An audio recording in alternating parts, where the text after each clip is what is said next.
Hey folks, Cool18 here, and it is once again that magical time of year when our wallets take a beating. It is the Steam Holiday Sale. This is the 2014 Steam Holiday Sale, and today it is December the 18th. So right off the box, we're going to talk about some basic survival training that you need to know to survive the Steam Holiday Sale, and then we'll talk about some of the games that are on sale today. First of all, you might have had some games on your wish list, things you want to buy, and you're excited because they have now come on sale. Don't buy them yet. As they say, thousands of games on Steam currently are on sale. However, it is possible that you will not get the best possible price if you just buy them today. So something might be on sale for, say, 25% off. But 2 days from now, they might be featured on the front page for 50 or 75% off.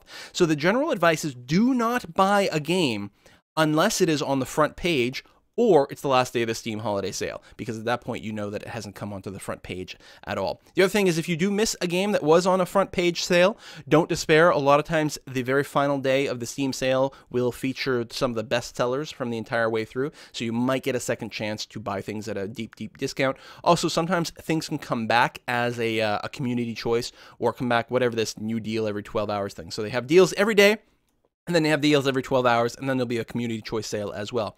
These games that come on for a 24 or 12-hour period, they are actually on sale for 48 hours. You can see right here, it says these offer end in 1 day and 20 hours based on when I'm making this video. So everything you see here, so Rome 2 will be 75% off for 48 hours. So those are the specifics to be concerned with. There's also badges and nonsense and all that kind of thing if you're interested in that sort of thing.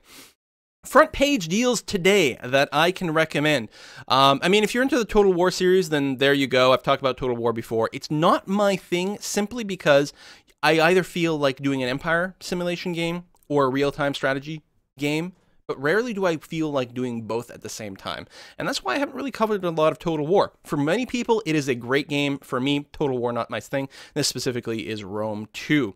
Of these front page deals, I want to highlight actually Euro Truck Simulator. It sounds stupid, but it's actually a very good driving game and sort of tycoonish kind of game where you're running your truck company. You have to run jobs to make money, to buy more trucks and do that sort of thing. It is a Europe-wide simulator. Actually, you may need an expansion for doing Eastern Europe, for example. It is kind of a compressed view of Europe, so a drive that might take 2 or 3 hours in real life might only take 15 or 20 minutes in the game. But it is pretty compelling. If you ever want to do a truck driving game, it's not for everyone, obviously, but it's not bad. The other thing I'll note is Civilization Beyond Earth is currently on sale. This game is a game that still feels like it needs a little bit of work, but hopefully it is continuing to get some love. A patch has just come out. More patches have been promised, and I'm still kind of holding out for maybe an expansion. These strategy games tend to really age well as a few more expansions come out and the content is fleshed out and balance continues to be tweaked over the next months and years of the game being really played by a large community. So hopefully it will only get better with age. We'll see. If you've been holding out, this is probably the cheapest price you'll get it for a while, at least on Steam. There you have it. Space Engineers. I haven't really talked about this because it's still in pre-release, or rather early access on Steam, but it is sort of kind of Minecraft in space. It lets you do voxel-based construction of spaceships, and that's kind of cool. But again, it's early access and therefore literally unfinished, so buy it with a grain of salt. In this next section over here, these 12-hour deals, the ones I want to highlight really are Speedrunners is actually a really compelling platforming racing game that's kind of hard to describe. It's a multiplayer thing. The idea is 4 people will be competing on the level and just trying to run through the level as quickly as possible. If you lag behind, if you fall behind and you fall off the screen, you lose. And it is the last man standing, and you get to play multiple rounds. There's some weapons and grappling hooks and different kind of nonsense that you can do. And it's a very fun game. It has sold very well. It's been featured by a lot of YouTubers, and I'm terrible at it, which is why I haven't covered it. But it is a very, very cool little game. You can do local multiplayer as well if you have enough controllers, for example. So that's one thing. The other thing I want to highlight is Microsoft Flight Simulator X Steam Edition, which, unless I'm wrong, has just today been released on Steam. So it gets released on Steam today, and it's 80% off. It is an older game. It's from 2006. And it's not the only flight simulator on Steam. There's also X-Plane.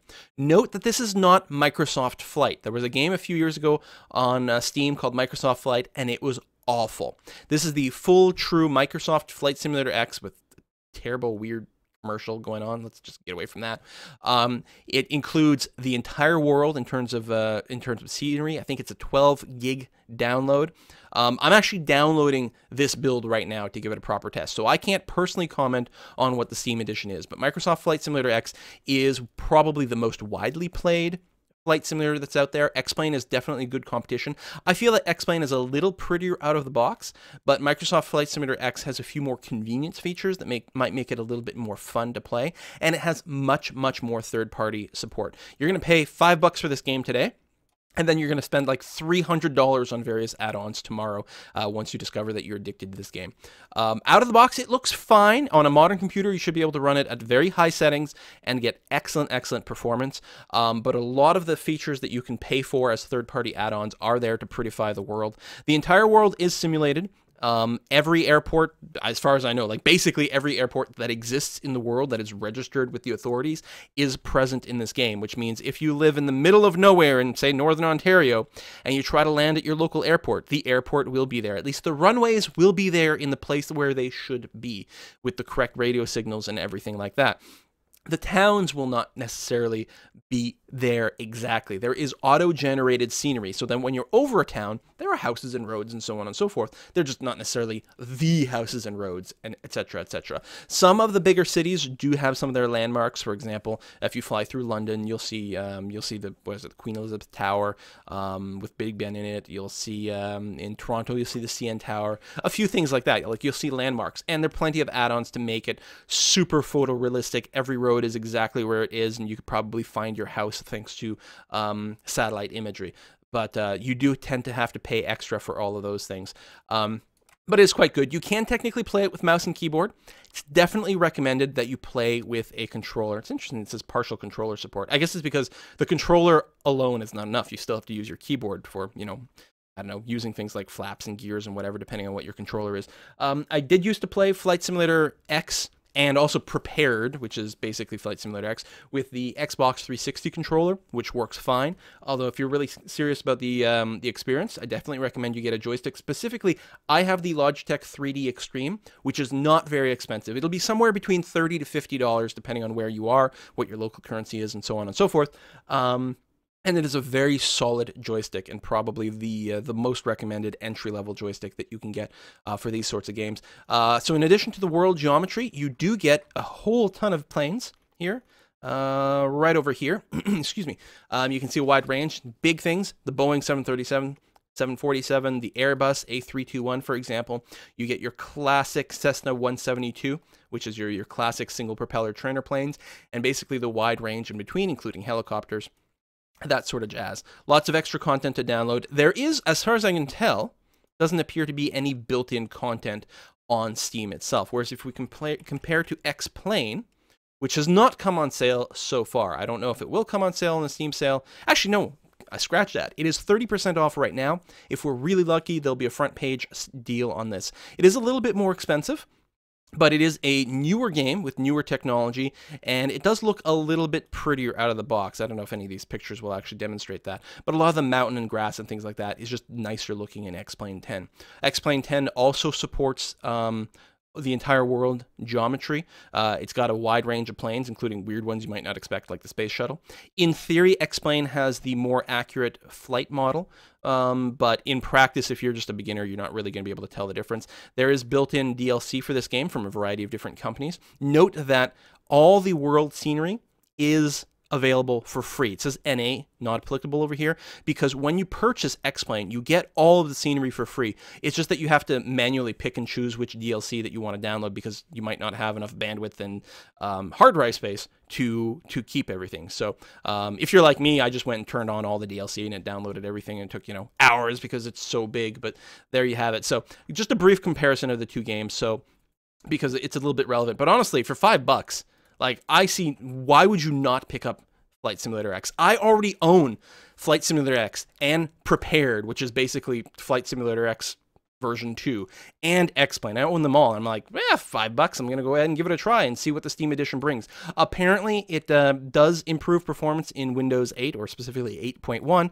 and apparently has updated multiplayer. Again, I'm downloading it. I can't vouch for exactly how the game plays on a modern computer, but I have played just regular Flight Simulator X, and it was fine. There's also a disclaimer letting you know that they've done their best to make sure that all third-party add-ons work with the... Where is it? I don't remember. It's somewhere in here. Right over here. That all third-party add-ons should work with the Steam Edition, but they can't 100% guarantee for sure that everything is okay. So buyer beware, but I suspect that it's probably fine. And if it's not fine out of the box, it will be fixed up by the add-on makers pretty quickly. Lots of forums and things. Anyway, I know I'm talking about this Flight Simulator stuff for really long, but I love flight simulators, and it makes me incredibly giddy that A, FSX is on Steam, and B, it's only $5. So you should pick that up. Also, I think I'm going to pick up Injustice. I'm terrible at fighting games, just simply awful. But this one looks really cool, and it's pretty cheap, so there we have it. I might fiddle with that. At least I have an Xbox controller to plug in and play with. I've got a friend, Demonac, who you should check out, his channel, Demonac Games.